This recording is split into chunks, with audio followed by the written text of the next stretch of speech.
Assalamualaikum warahmatullahi wabarakatuh.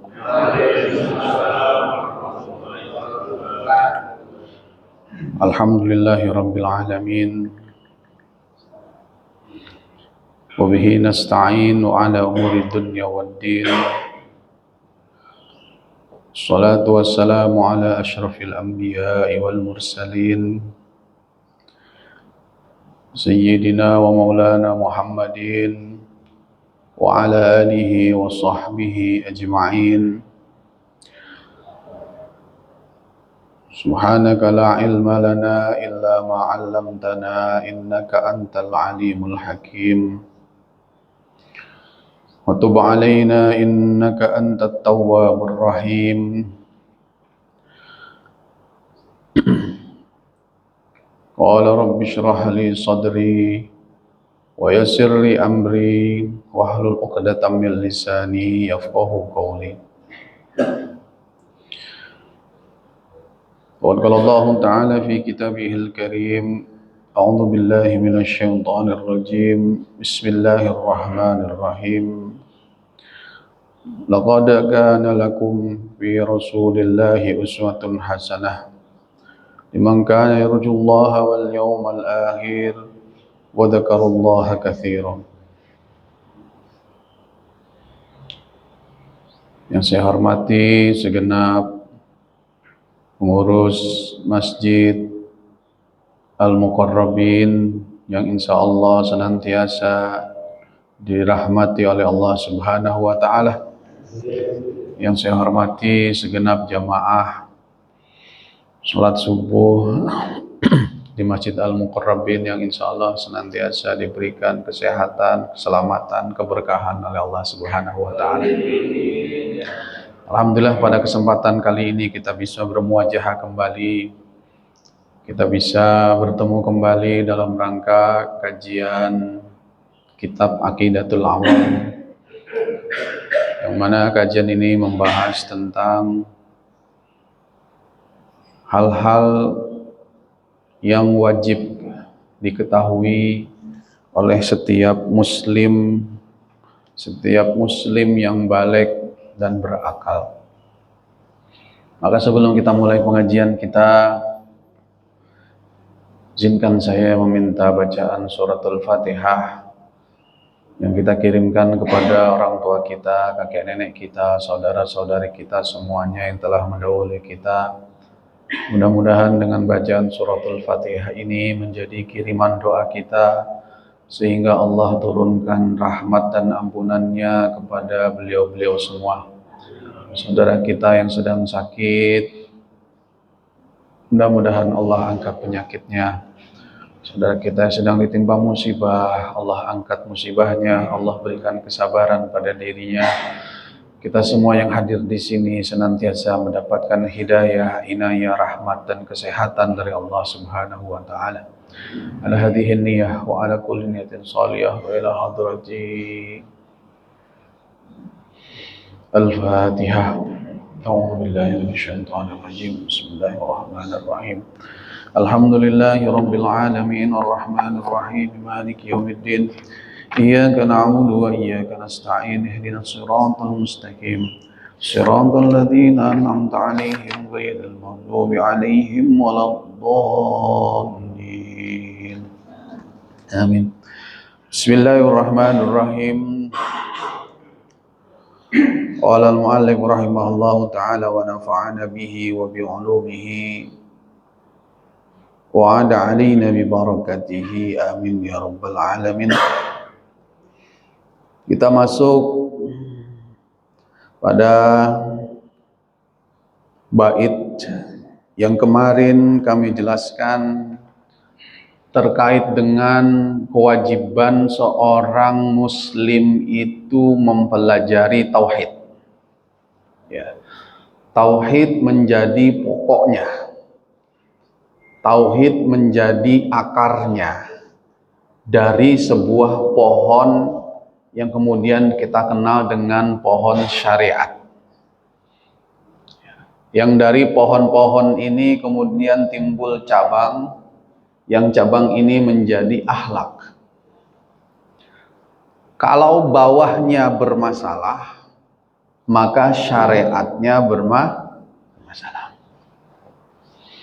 Dan tauhid ini adalah ilmu yang wajib dipelajari oleh setiap orang muslim yang baligh dan berakal. Kalau tidak mempelajarinya bagaimana? Ini ada banyak pendapat ulama nih. Ada banyak pendapat ulama. Ya. Syekh Nawawi Al-Bantani, ulama besar Indonesia yang menjadi imam besar Masjidil Haram di awal-awal abad ke-19, akhir abad ke-18. Itu dalam kitabnya Nurul Dhalam itu menjelaskan ada 10 pendapat. 10 pendapat. Kalau kita jelasin satu-satu nggak cukup waktunya. Tapi pendapat yang paling keras adalah pendapat yang mengatakan tidak sah imannya seseorang yang imannya ini hanya taklid. Ingat, tidak sah imannya seseorang yang imannya ini hanya taklid. Taklid itu bagaimana? Ya saya ikut aja Pak. Mau ke jurang ikut juga kan begitu. Enggak, Anda harus menemukan Tuhan dalam hati Anda.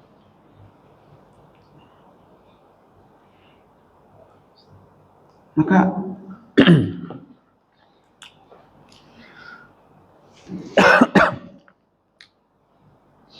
sebentar. Seret.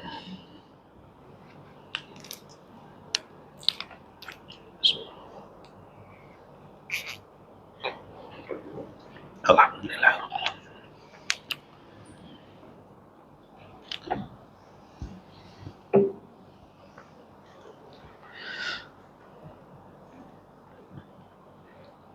Iman kepada Allah itu adalah iman yang dicari. Karena iman yang dicari itu akan melahirkan ketetapan iman, yang ketetapan iman ini akan melahirkan yang namanya halawatul iman. Manisnya, nikmatnya beriman. Sehingga nikmatnya beriman itu akan menghadirkan apa? Kekuatan hati bahwa segala sesuatu yang ada di dunia ini terjadi karena kehendaknya Allah Subhanahu wa Ta'ala. Saya kemarin kasih contoh, ya kan, orang yang masih berpegang teguh pada amal ibadah dan dia melupakan perannya Allah Subhanahu wa Ta'ala, ini harus hati-hati. Sama dengan orang yang modelnya, kata Imam Ibnu Athaillah, la yakun min amadi ta'akhuril ata' ma'al ilhahi fid du'a mujiban liya'sika. Ya. Jangan sampai ta'akhuri amadil ato, ya, tidak dikabulkannya permohonan-permohonanmu ma'al ilhahi fid du'a, dengan kesungguhan hatimu ketika berdoa kepada Allah, tapi sampai sekarang belum dikabulkan oleh Allah, mujiban liya'sika, itu menjadi penyebab putus asamu. Sehingga kita ini kemudian apa? Mempetakompli,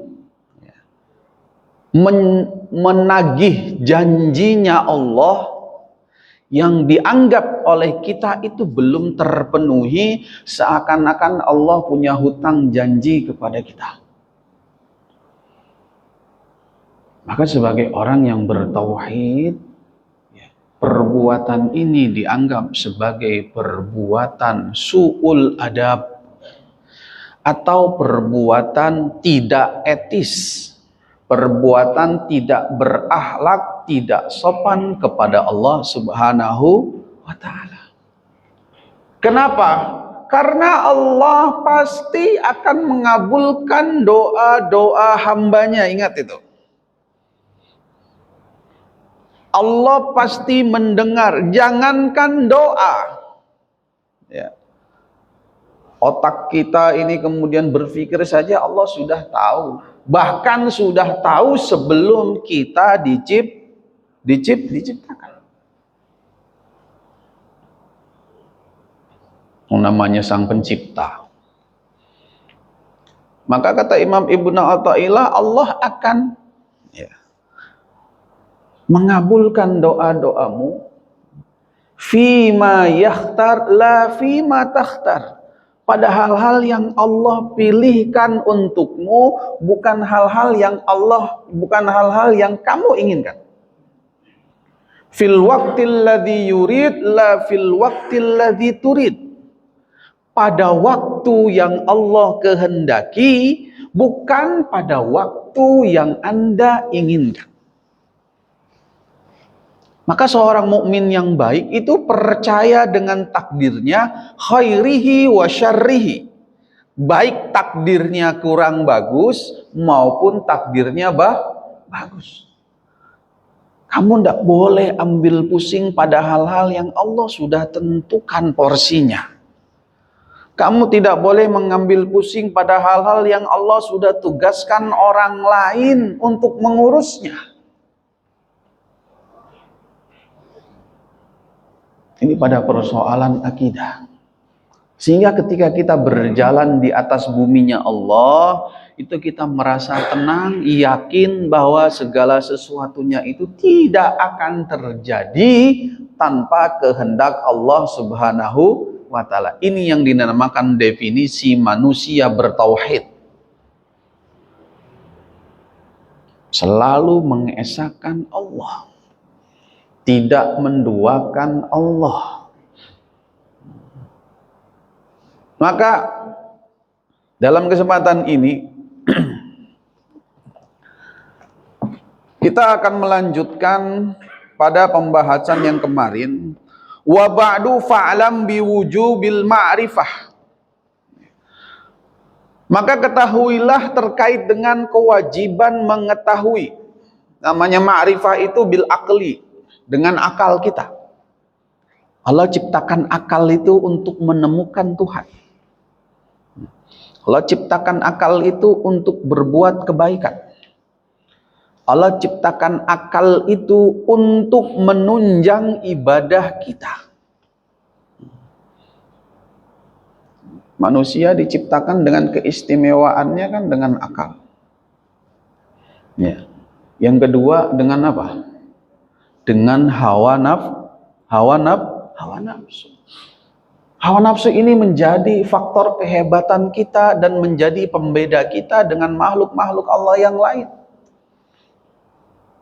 Yang hawa nafsu ini kalau kita bisa kendalikan, maka kita akan menjadi minal muhsinin, orang-orang yang senantiasa berbuat baik. Coba ingat bagaimana ketika Allah menciptakan manusia, malaikat protes sama Allah, qalu ataj'alu fiha may yufsidu fiha wa yasfikud dima. Ya Allah, kenapa engkau menciptakan makhluk yang kerjaannya nanti bakalan hanya menumpahkan darah dan membuat kehancuran di muka bumi? Coba lihat malaikat. Ini mungkin yang komplain nih malaikat nih yang mungkin levelnya level bawah ini. Karena dia sedang mempetakompli apa? Kekuasaan Allah, dan kemudian Allah marah, qala inni a'lamu ma la ta'lamun. Sesungguhnya aku, wahai malaikat, itu jauh lebih tahu daripada kamu. Malaikat melihat bahwa manusia itu kerjaannya hanya menumpahkan darah. Dalam pandangan malaikat nih, Kenapa? Karena malaikat melihat dirinya, la ya'sunallaha ma amarahum wa yaf'aluna ma yu'marun. Malaikat itu sifatnya dalam ilmu tauhid itu adalah makhluk yang tidak pernah bermaksiat kepada Allah dan selalu mentaati perintah Allah. Malaikat ya jaga pintu neraka. Yo dari awal penciptaannya sampai sekarang itu masih duduk di depan pintu neraka, tidak pindah-pindah. Ya.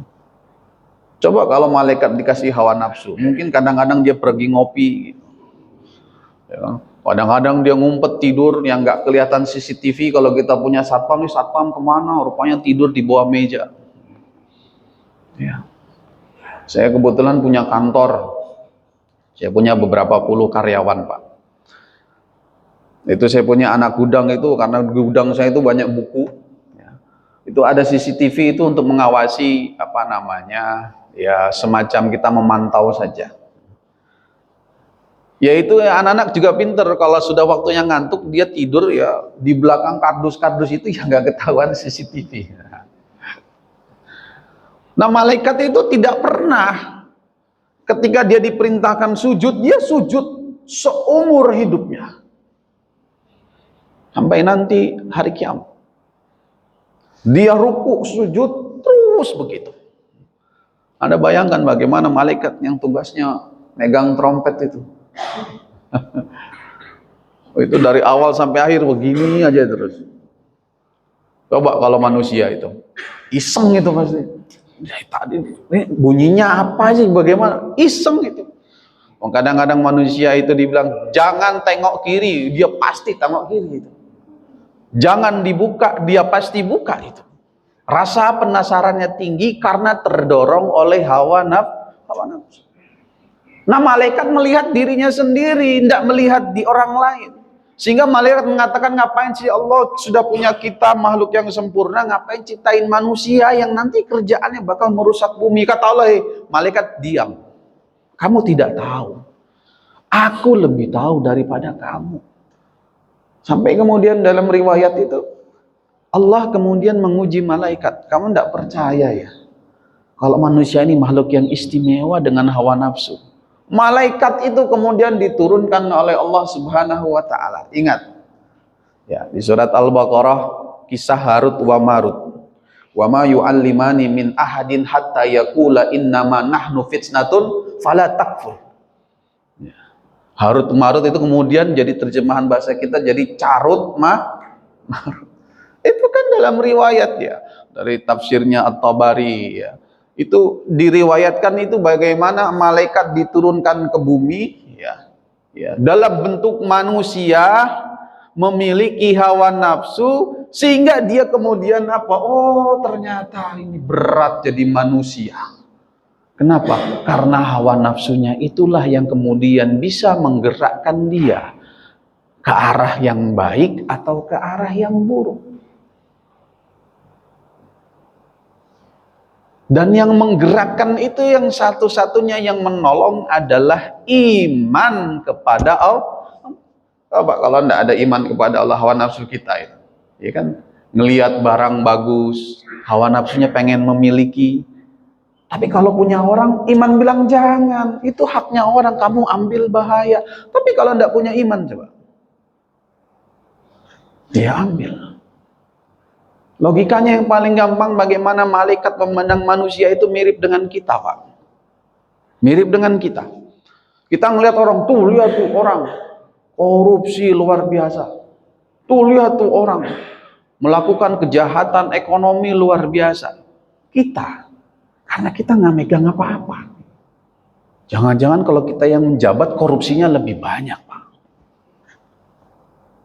Kita punya teman dekat sekali. Punya teman dekat sekali. Punya duit, datang ke rumah. Nggak punya duit juga datang ke rumah. Telepon sehari, minimal sekali 10 menit, 15 menit.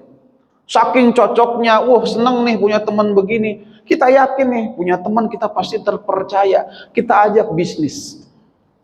Nih, teman dekat kita ajak bisnis. Kita punya uang, punya tempat, kita bikin rumah makan misalnya. Atau kita bikin kafe misalnya. Karena teman kita percaya, kita modalin kafe, bangun segala macam, dia kelola. Coba lihat. Tadinya teman itu bisa jadi musuh gara-gara diberikan kepercayaan, dan itu sudah banyak terjadi di antara teman-teman saya. Maka hawa nafsu itu dikendalikan oleh iman kita. Min wajibin lillahi isyrina sifat. Nah, sekarang kita masuk dalam pembahasan tauhid terkait dengan apa? Terkait dengan 20 sifat wajib yang wajib diketahui oleh setiap muslim. Ya. Orang bertanya, dari mana 20 itu Pak Ustadz? Al-Quran nggak bicara isrin, Al-Quran nggak bicara 20. Al-Quran ana bicara Allahur Razzaq, Allahul Ghaffar, Allahul Alim, apalagi Allahul Khabir, Allahul Ghaffar, banyak sekali. Kalau kita bicara Asmaul Husna ada 99. Tapi kenapa jumlah sifat wajib diketahuinya hanya 20? Nah, nanti kita akan jelaskan. Tapi sebelum itu, yang perlu saya jelaskan di sini adalah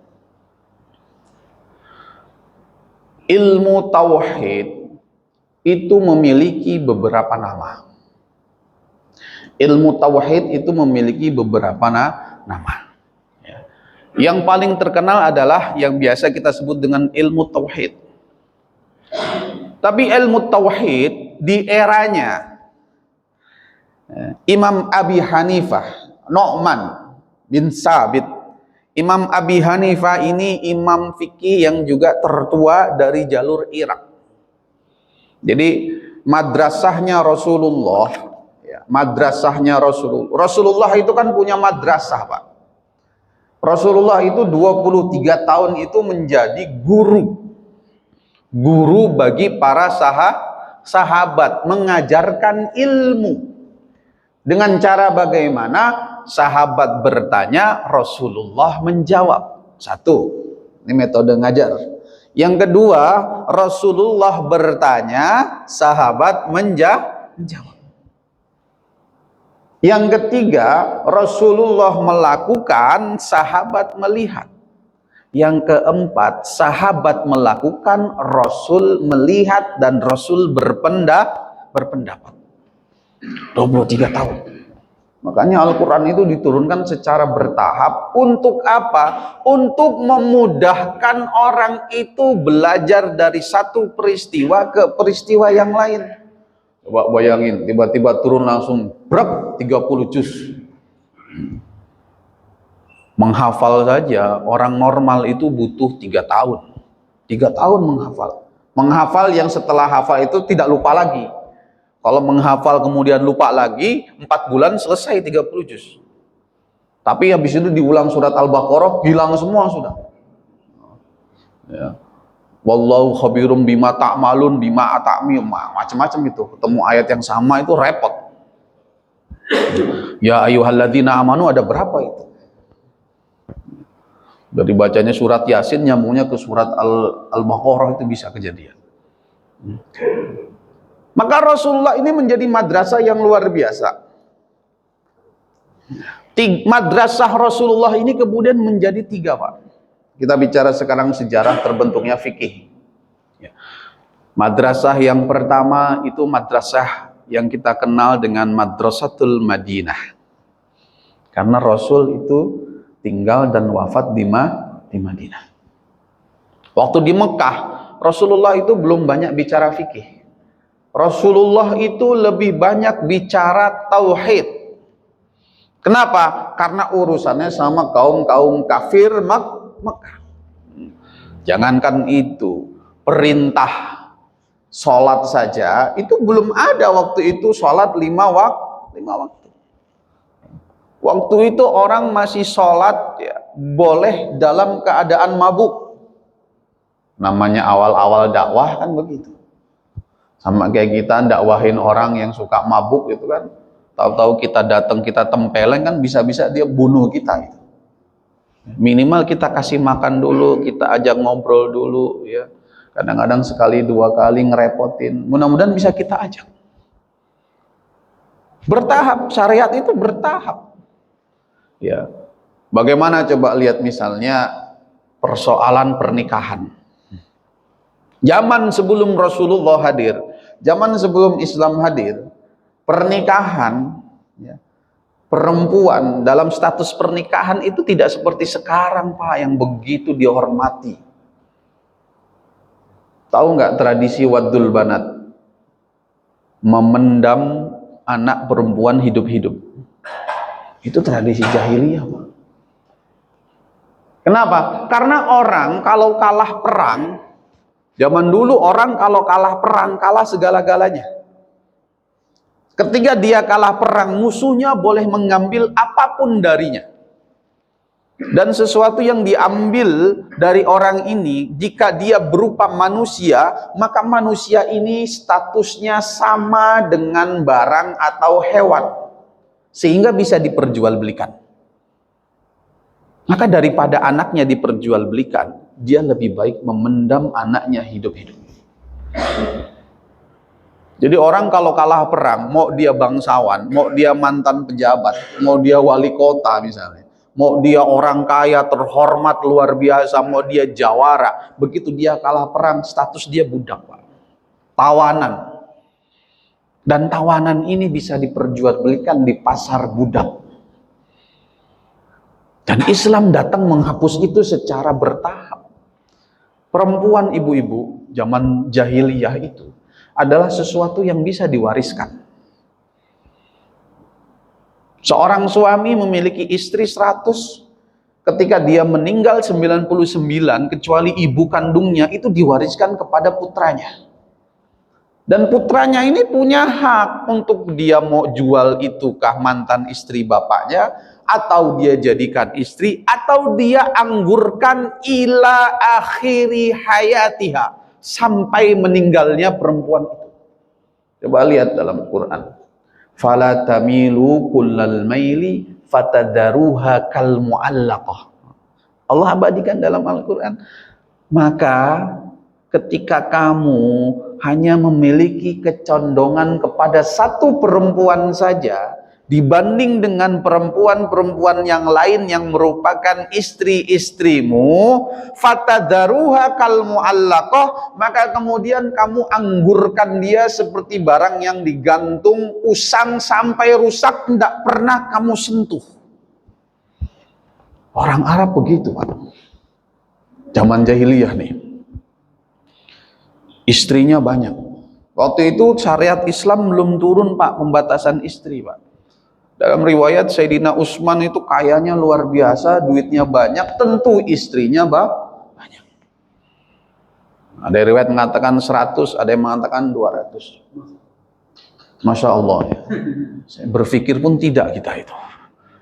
Sehingga ketika Islam hadir membatasi itu, hal yang paling berat bagi orang-orang kafir Mekah waktu itu adalah apa? Merelakan sisa istrinya itu diceraikan. Oh, kita kalau tidak punya iman, jangan-jangan waktu zaman itu kita ada tuh, kita punya istri 100, suruh masuk Islam, istrinya jadi 4, kira-kira jadi masuk Islam atau tidak? Dan itu yang menjadi alasan Abu Jahal, Abu Lahab, dan Abu-Abu yang lain itu tidak mau masuk Islam, karena pasti akan dibatasi. Karena dulu jahiliyah itu mengenalnya kasta Pak.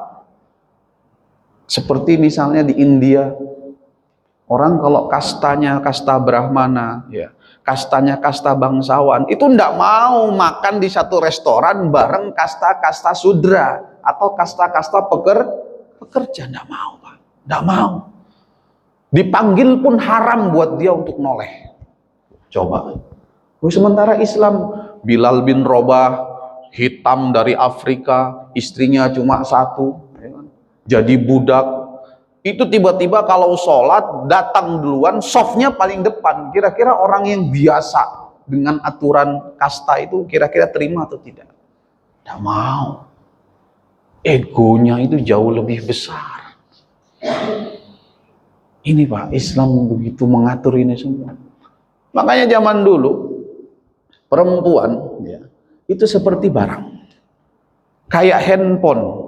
Handphone kita itu yang mahal harganya, itu kan paling kuat awet berapa lama mungkin? Anak-anak zaman sekarang 3 tahun, 4 tahun, 5 tahun. Kalau dia bosen dia ganti casingnya. Kalau dia lebih bosen lagi dia jual itu handphone, ganti handphone yang baru. Kalau dia bosen lagi dia mau banting, dia mau pukul, dia mau buang, itu bebas. Zaman dulu perempuan seperti itu. Sampai Islam itu hadir, turunlah misalnya ayat fankihu ma qabalakum minan nisa'i masna wa sulasa wa ruba.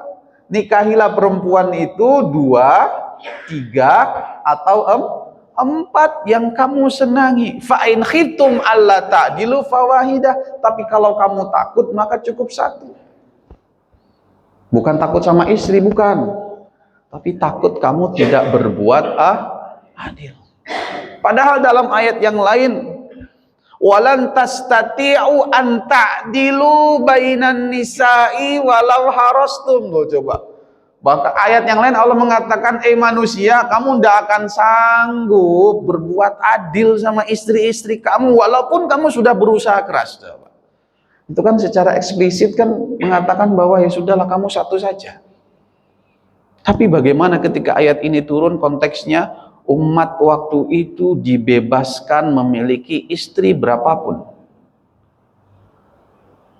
Maka ketika ayat ini turun, perempuan-perempuan muslimah itu kemudian keluar rumah sujud syukur. Nah, ini kita harus memahami asbabun nuzul ayat.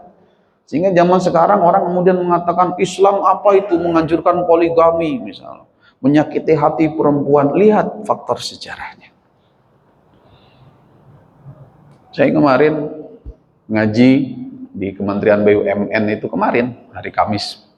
Itu membahas soal apa? Soal bagaimana Islam mengatur bahkan sampai kepada hal-hal yang sangat dalam di dalam hubungan rumah tangga. Soal apa? Soal fikih perceraian. Dalam hadis kan jelas, abgodul halali ilallahi at-talaq. Perkara yang paling dibenci Allah, tapi perkara ini halal, itu cuma satu, namanya talak atau perceraian. Loh, bagaimana? Kok bisa yang namanya perkara halal artinya boleh dilakukan kapan saja kita mau, boleh dilakukan. Kalau makanan boleh kita makan kapan saja kita mau, sesuatu yang baik tapi dibenci oleh Allah. Maka para ulama menjelaskan tolak itu adalah perkara yang halal dan dibolehkan, iya. Tapi tolak itu dilakukan pada titik terakhir. Emergency exit. Jalan keluar ketika pernikahan itu tidak bisa lagi dilanjutkan. Kenapa? Karena tradisi bangsa Arab dulu waktu itu, kalau ndak senang sama istri, ya ndak dicerai, ya ndak dinafkahi, ya ndak dikunjungi, ya ndak dikirimin duit, ya nggak ditanya, ya nggak ditelepon, misalnya zaman sekarang, sudah dibiarin saja sampai mati. Maka kata Allah, fatadharuha kal mu'allaqah, kamu gantung itu, wala tattakhidhu bi ayatillahi huzwa. Allah marah itu sama yang begitu, marah sekali. Jangan sekali-kali kamu menjadikan ayat-ayatnya Allah, bukti kebesarannya Allah dengan perempuan, bukti kebesarannya Allah dengan penciptaan wanita, kamu jadikan permainan. Jadi ibu-ibu ini dibela terus sama Allah Subhanahu wa taala. Ada surat namanya Al-Mujadalah, Al-Mujadilah, itu ya surat daripada curhatannya perempuan. Nggak ada coba suratnya laki-laki di mana coba itu. Curhatannya laki-laki. Nah, Islam mengatur sampai sedemikian rupa. Kita sekarang bicara persoalan tolak. Tolak itu diatur sama Islam. Yang diberikan hak yang paling tertinggi, satu-satunya mutlak diberikan kepada siapa? Kepada suami, kepada laki-laki. Kenapa tidak diberikan kepada perempuan? Kenapa tidak diberikan kepada perempuan? Karena secara psikologis perempuan lebih mengedepankan emosi daripada pikiran logika. Coba lihat, bapak mungkin lihat sendiri lah zaman-zaman dulu kalau lagi berantem sama istri, yang minta cerai duluan bapak atau istri. Udah bang, ceraiin saya aja bang, ceraiin saya aja bang, ceraiin saya aja bang. Lagi ribut tuh begitu. Ini kalau suaminya kesambet setan, ya gue ceraiin lu, pulang sekarang. Bingung itu bininya. Bisa tambah nangis lagi itu, bukan tambah beres lagi. Kalau perempuan 1000 kali mengatakan cerai, tidak jatuh cerai. Tidak jatuh talak. Tapi laki-laki mengatakan cerai, jatuh cerainya. Walaupun dia bercanda. Neng, kayaknya kita udah lama nih 10 tahun hidup begini-begini aja. Cerai yuk. Nah, bercanda. Dan itu banyak kejadian begitu, Pak. Bercandanya jadi serius, seriusnya jadi serius, marahnya juga jadi serius. Ada orang datang ke saya, Pak Ustadz, ya, saya mau nanya, kenapa? Ini ada pertanyaan Pak Ustadz, ya, kalau ceraiin istri dalam keadaan marah itu kira-kira jatuh talak atau tidak? Jatuh. Itu kalimatnya bagaimana kata cerainya? Lu udah enggak menghargain gua lagi. Lu udah kayak bukan istri gua. Lu sekarang pulang ke rumah orang tua lu. Saya bilang, ini siapa yang bilang, Pak? Teman saya. Coba temannya mana, nomor teleponnya saya telepon. Udah nggak usah Pak Ustadz, jawab aja. Enggak, nomor telepon temannya mana? Saya mau tanya. Karena saya ngerti fikih. Karena dalam fikih itu, kalimat ini itu tidak masuk dalam kalimat sharih atau kalimat jelas kata cerai. Seperti pulang saja kamu ke rumah orang tuamu, atau kamu sudah tidak menganggap aku lagi sebagai suami, itu tidak ada kalimat cerainya. Maka kata begini itu perlu niat. Dan niat ini saya harus tanya sama yang ngomong, karena Anda temannya, berarti kan Anda tidak tahu niatnya. Saya telepon temannya, Pak Ustadz, nangis dia. Kenapa? Saya Pak Ustadz yang ngomong. Astagfirullah, kenapa nggak dari tadi, saya bilang. Saya bilang, kalau Bapak punya niat, jatuh cerainya. Tapi kalau Bapak tidak punya niat dalam hati untuk menceraikan istri, tidak jatuh talaknya. Alhamdulillah. Ada lagi, Pak Ustadz, saya kesel sama istri saya, kemarin begini. Saya nggak perlu cerita. Saya bilang, kamu saya cerai 1000 kali. Ini hati-hati juga nih. Cerai 1000 kali, cerai 100 kali. Saya bilang, cerai itu batasannya cuma 2, Pak. At-talaqu marratan, fa imsakun bima'ruf au tasrihum bi ihsan. 2 kali batasannya, Anda bisa kembali lagi. Tapi kalau sudah yang ketiga yang disebut dengan tolak bain kubro, mohon maaf, hampir mustahil Anda kembali kepada istri Anda. Dan ini dijelaskan oleh Rasulullah Sallallahu Alaihi Wasallam. Saya bilang, kalau dalam fikih, Pak, jumhur ulama, mayoritas ulama Hanafi, Maliki, Syafi'i, Hambali mengatakan, orang yang mengatakan saya cerai kamu 100 kali, saya cerai kamu 1000 kali, saya cerai kamu, saya cerai kamu, saya cerai kamu, saya cerai kamu, saya cerai kamu, saya cerai kamu, berapa kali itu? Saking keselnya, saya nggak tahu kena setan apa itu. Itu jatuh talak 3, Pak. Wow, itu orang begitu saya bilang jatuh talak 3, nangis guling-guling. Pak Ustadz, saya masih cinta sama istri saya.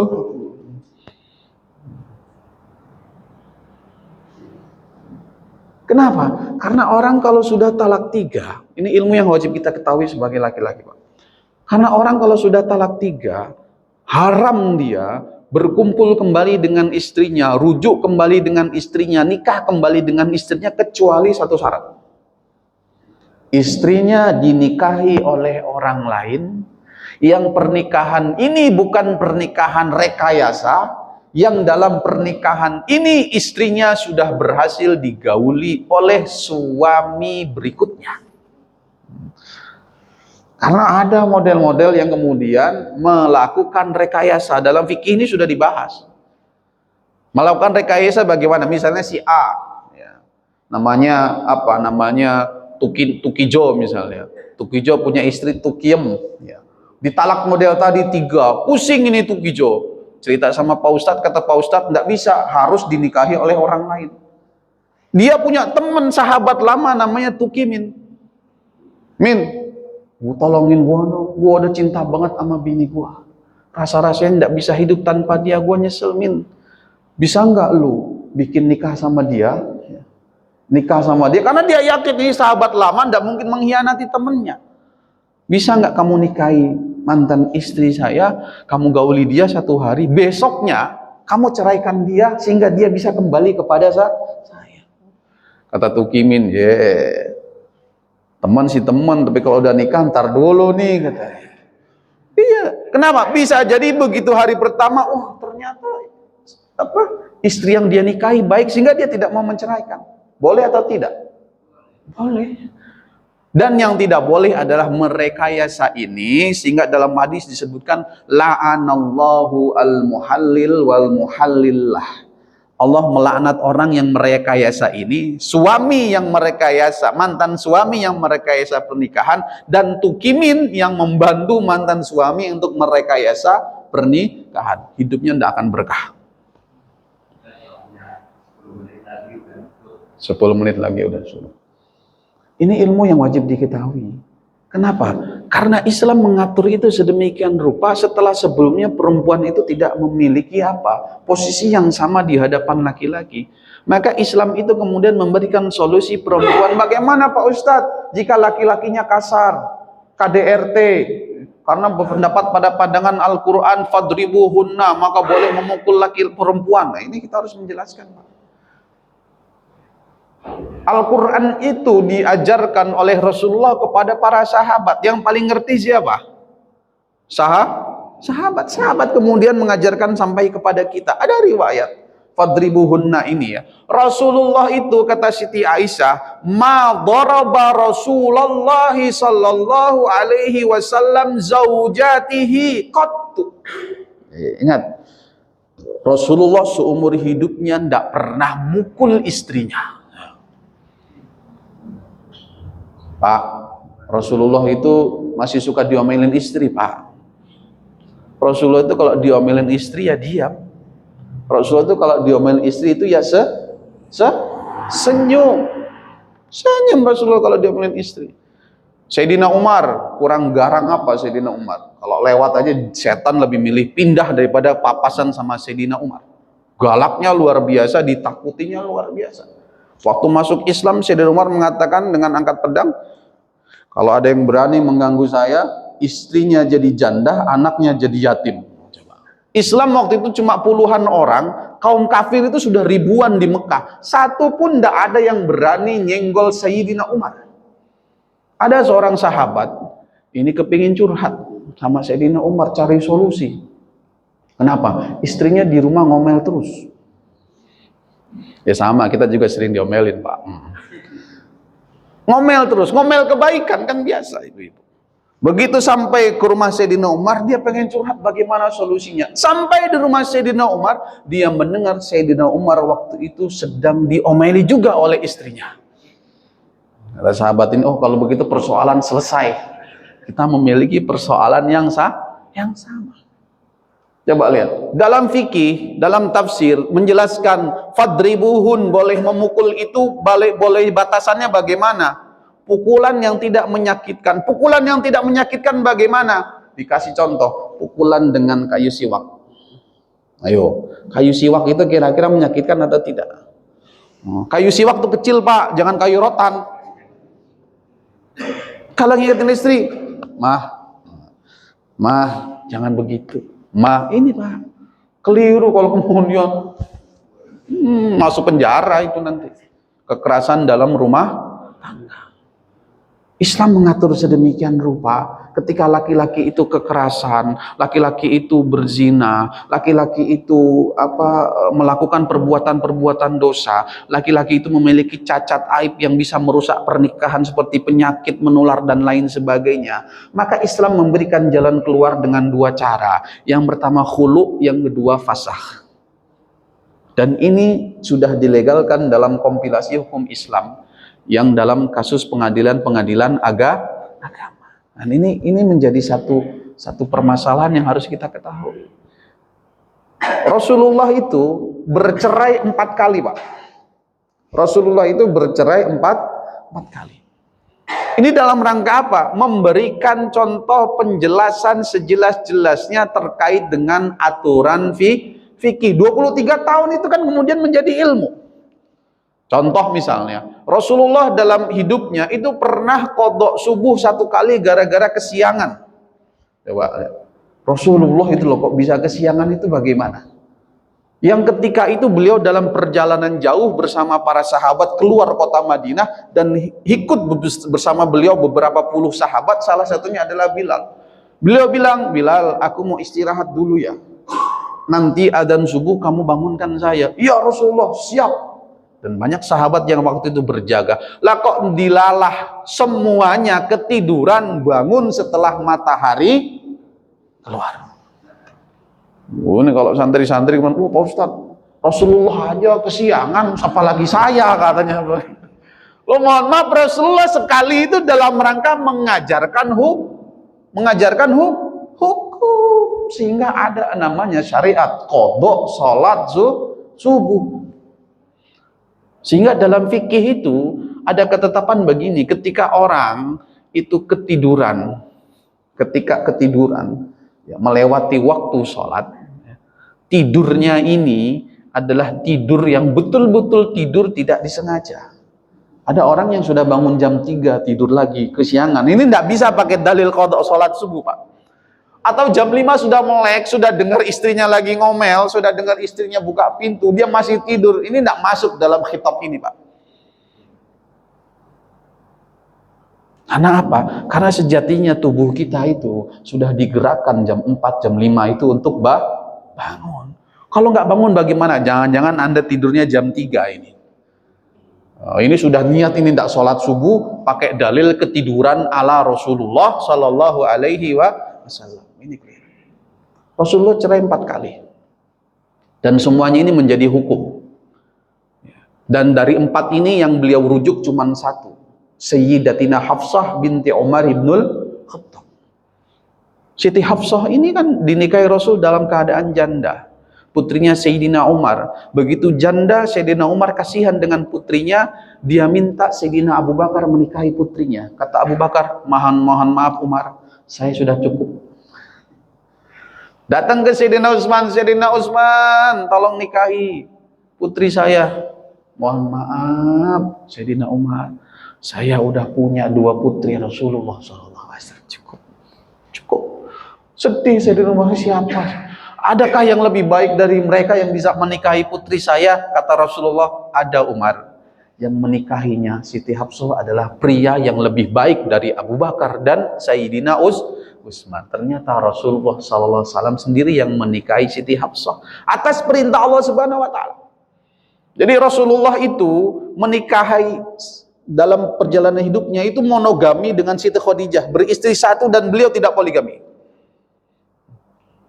Begitu Siti Khadijah wafat, turun perintah Allah, Rasul menikahi janda-janda daripada sahabatnya. Dalam rangka apa? Penguatan politik. Dari sekian janda-janda itu kan yang perawan cuman siapa? Siti Aisyah. Ada lagi dalam riwayat namanya Maria Al-Qibtiyah. Perempuan Mesir, cantik Pak. Kalau tanya orang Mesir, cantiknya di atas orang Arab Pak. Maria Al-Qibtiyah ini termasuk yang paling dicemburi sama Siti Aisyah karena kecantikannya. Satu ketika Rasul itu ketahuan, dalam tanda kutip ya, itu lagi di rumah Siti Hafsah. Ketika Siti Hafsah lagi di luar, pulang ke rumah, di dalam rumahnya ada Rasulullah sama Maria Al-Qibtiyah, istri Rasulullah yang dari Mesir. Seorang suami boleh tidak masuk ke rumah istrinya tanpa izin? Boleh. Rasulullah berada di sana, di rumahnya Siti Hafsah, di kamar Siti Hafsah. Siti Hafsah tidak terima. Sebagai perempuan ada kecemburuan, wajar atau tidak? Wajar. Ketika Siti Hafsah melihat Rasulullah, Rasul bilang, Hafsah, aku minta maaf. Aku minta maaf. Maaf ini bukan dalam rangka menyalahi syariat, enggak. Minta maaf atas perasaanmu yang terganggu, wahai Hafsah. Tapi tolong Hafsah, jangan cerita sama istri yang lain. Nanti rame. Kenapa? Nanti Maria dimusuhin lagi. Kenapa? Karena cantiknya luar biasa. Dianggap Rasulullah lebih perhatian kepada Maria Al-Qibtiyah. Cemburu, Pak. Cemburu itu kebiasaan. Ada banyak hadis soal kecemburuan istri Rasulullah, itu ada banyak. Tapi apa yang terjadi? Siti Hafsah dengan cemburunya itu kemudian cerita kepada istri-istri yang lain termasuk Siti Aisyah. Ramailah peristiwa Rasulullah ada di rumahnya Siti Hafsah dengan Maria Al-Qibtiyah yang harusnya berada di rumahnya Maria Al-Qibtiyah. Kenapa ada di rumahnya Siti Hafsah? Rasulullah begitu mendengar itu, Rasulullah bilang ketika suami bilang jangan cerita, maka haram cerita. Ini cerita. Kata Rasulullah, Hafsah, aku ceraikan kamu sekarang. Begitu diceraiin, Pak, nangis, Pak. Nangis. Sayyidina Umar nangis, bagaimana Hafsah? Kok bisa kamu melakukan itu? Itu manusia paling istimewa di muka bumi. Rasulullah menceraikan. Dan ini kemudian menjadi syariat. Apa syariatnya? Tata cara rujuk kembali kepada istri yang sudah diceraikan selama tidak melewati batas iddah. Wal mutallaqatu yatarabbasna bi anfusihinna salasata quru. Batasnya orang itu menceraikan istrinya itu iddahnya 3 kali suci, Pak. 3 kali suci dari haid. 3 kali suci dari haid, tinggal hitung saja ibu-ibu, 3 kali suci haid itu berapa kali? Kalau taruhlah 3 bulan, ya 3 bulan batasnya. Kalau Anda menceraikan istri Anda pada awal Januari, kemudian pada akhir Februari, Anda kepingin kembali lagi, maka Anda cukup mengatakan, istriku, ayo ikut abang ke Alfamart. Ayo bang ke Alfamart, naik motor, boncengan, pegangan. Itu sudah jadi rujuk. Tidak perlu ada kalimat, ayo kita rujuk, tidak perlu. Dan istri ketika ditolak, itu haram hukumnya keluar dari rumah. Kalau zaman sekarang kan, udah gue ceraiin, langsung kabur dia. Nggak ada kabarnya, susah ditelepon, nggak boleh, haram hukumnya, Pak. Dan suami wajib menafkahi. Rasulullah dengan Siti Hafsah tidak sampai 3 bulan, kemudian beliau rujuk, turun perintah dari Allah melalui malaikat Jibril, Rasul rujuklah kembali dengan Siti Hafsah karena dia adalah wanita ahli ibadah, ahli puasa, ahli sholat, dan dia akan menemanimu nanti di sorga. Sehingga kemudian Rasulullah rujuk dengan Siti Hafsah, dia kembali lagi. Kalau lebih dari 3 bulan bagaimana? Kalau lebih dari 3 kali suci bagaimana? 3 kali suci ya, 3 kali suci ini setiap perempuan beda-beda. Ada yang perempuan sucinya lebih cepat, bisa 2 bulan. Kalau lewat dari situ bagaimana? Maka itu masuk dalam tolak bain sugro. Artinya apa? Dia harus melakukan akad nikah kembali seperti dia menikah pertama kali. Dengan mahar, dengan wali, dengan saksi. Dan itu diberikan kesempatan 2 kali.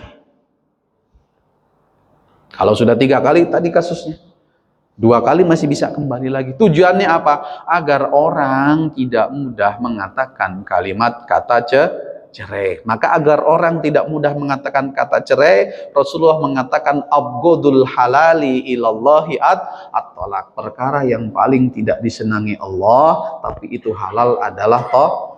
Dan ini kita bicara soal apa? Soal bagaimana hukum Islam itu turun secara sistematis. Termasuk nanti tauhid. Saya akan sampaikan pada pertemuan berikutnya. Dari madrasah-madrasah inilah kemudian muncullah istilah yang kita kenal dengan ilmu tauhid, dengan fiqhul akbar, dengan usuluddin dan lain sebagainya. Kemudian turunlah min isyrina sifat 20 ini. Jadi tidak kemudian muncul ini menjadi sebuah kebid'ahan, tidak. Dan nanti saya akan menjelaskan kenapa sifat-sifat ini ada dan apa saja maksud daripada sifat-sifat ini. Dan mudah-mudahan dalam kesempatan berikutnya, mudah-mudahan saya pakai proyektor ya. Syukur-syukur nanti ada papan, itu lebih enak jelasinnya. Karena tauhid ini ilmu yang memang agak sedikit mikir. Ya. Terima kasih, kita akan lanjutkan pada pertemuan berikutnya. Mudah-mudahan kita semua senantiasa diberikan kesehatan oleh Allah Subhanahu wa taala. Al-Fatihah. billahi minasyaitonir rajim. Bismillahirrahmanirrahim. Alhamdulillahirabbil alamin arrahmanir rahim maliki yaumiddin. Iyyaka na'budu wa iyyaka nasta'in ihdinas siratal mustaqim siratal ladzina an'amta 'alaihim ghairil maghdubi 'alaihim waladdallin. Amin. Bismillahirrahmanirrahim. Allahumma shalli ala sayyidina Muhammad wa ala sayyidina Muhammad. Allahumma inni astaudiuka ma 'allamtanihi fardudhu ilayya inda hajati ilaihi wa la tansanihi ya rabbal alamin. Mari kita sama-sama membaca doa kafaratul majlis. Subhanallah. Astagfirullah. Terima kasih. Assalamualaikum warahmatullahi wabarakatuh.